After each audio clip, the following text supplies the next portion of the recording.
எங்க போயிருந்தேன்? எங்கேயும் எங்க அப்பா இறந்துட்டாரு. இறுதி சடங்கு நடந்தது. உன்னை தவிர எல்லாரும் அங்க வந்திருந்தாங்க.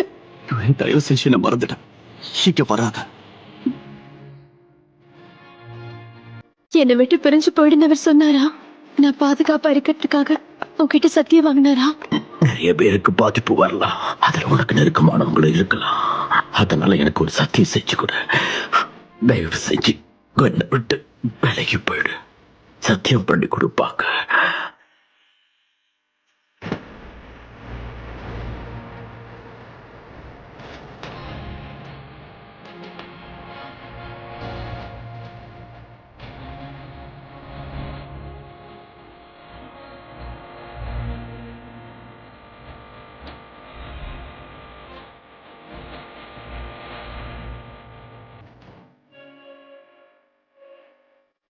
Watching videos without subscribe is injurious to YouTubers மற்றும் உயிரை கொல்லும்.